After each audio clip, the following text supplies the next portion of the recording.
Chapitre 3. Élodie Granier parcourait les couloirs de l'École olympique internationale des sports, son esprit en ébullition. Elle venait de passer des heures à analyser les règles du comité de sélection pour les Jeux olympiques et son cœur battait la chamade à l'idée de partager sa découverte avec Léon. Elle traversa rapidement le hall principal, ignorant les regards curieux de ses camarades, et se dirigea vers le terrain de football où elle espérait le trouver. Mais au lieu de Léon, c'est Paul qu'elle rencontra. Il était assis sur le banc des remplaçants, son visage fermé et son regard fixé sur le sol. En le voyant, Élodie sentit une bouffée de frustration monter en elle. La dernière chose dont elle avait besoin, c'était une confrontation avec Paul. « Paul », commença-t-elle, tentant de garder sa voix neutre. « As-tu vu Léon ?» « J'ai besoin de lui parler de quelque chose de très important. » Paul leva les yeux, son expression glaciaire. « Qu'est-ce que tu voulais ?» Sa voix était froide, distante. Élodie sentit une pointe de colère, mais elle se força à respirer profondément. L'urgence de la situation surpassait leurs différends personnels. « C'est à propos des règles du comité de sélection pour les JO. J'ai trouvé une faille, quelque chose qui pourrait tout changer pour nous. » Intrigué malgré lui, Paul redressa légèrement la tête. « Vraiment ? Qu'est-ce que c'est ?» « Ce n'est pas seulement la performance moyenne de l'école qui compte, » expliqua Élodie rapidement. « Ce qui est crucial, c'est le faible écart entre les élèves dans toutes les matières et sports lors des tournois officiels. Si les meilleurs laissent les autres bien en dessous de leur performance, cela nous désavantagera énormément. » Paul fronça les sourcils, essayant de saisir l'ampleur de cette révélation. « Donc, même si nous avons des champions, si le reste de l'équipe ne suit pas, nous sommes condamnés ?»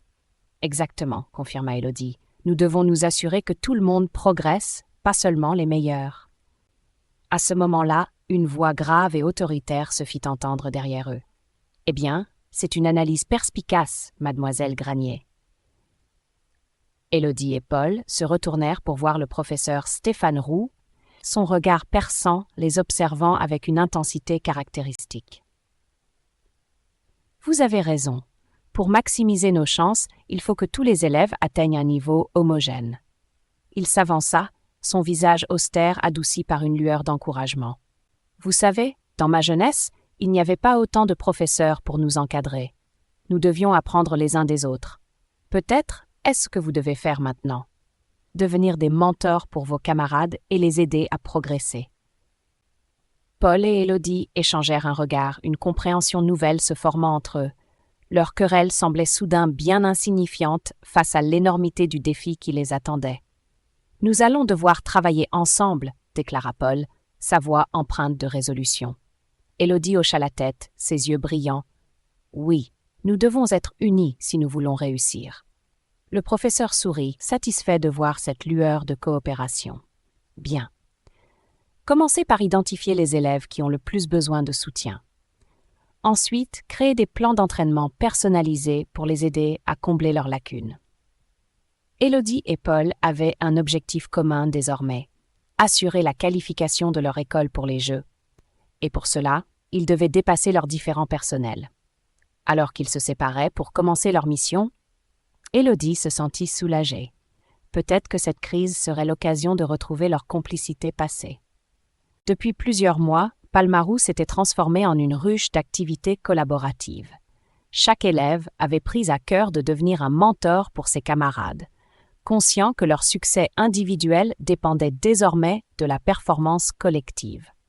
Les terrains de sport résonnaient des encouragements et des conseils échangés, tandis que les salles de classe bruissaient de discussions animées sur les stratégies et les techniques. Léa, déterminée à exceller, avait accepté de suivre des cours de tennis avec Damien Malécherbe. La Tennis Academy offrait un environnement parfait pour affiner ses compétences. Pourtant, chaque session avec Damien apportait son lot de tensions. Léon, de son côté, observait cette proximité avec une irritation croissante. Il respectait le choix de Léa, mais une part de lui ne pouvait s'empêcher de fulminer. Le voir si proche de Damien, entendre les rires partagés sur les cours de tennis, tout cela le rendait jaloux, même s'il n'osait l'admettre. Un après-midi, alors que Léa terminait une session intense avec Damien, ce dernier ne put s'empêcher de critiquer ses amis. Tu sais, Léa, dit-il en essuyant la sueur de son front, tu es bien meilleure que la plupart de tes camarades. Pourquoi rester avec eux? Tu devrais rejoindre l'académie. C'est la voie royale, pas celle des prolos. Léa, déjà fatiguée par l'entraînement, sentit la colère monter en elle. Damien, tu ne comprends vraiment rien à ce qui se passe ici, n'est-ce pas? Nous travaillons ensemble pour nous améliorer, pour que chacun réussisse. Ce n'est pas juste une question de performance individuelle. Damien haussa les épaules, son sourire arrogant collé aux lèvres. Tu es naïve, Léa. Le monde ne fonctionnera jamais comme ça.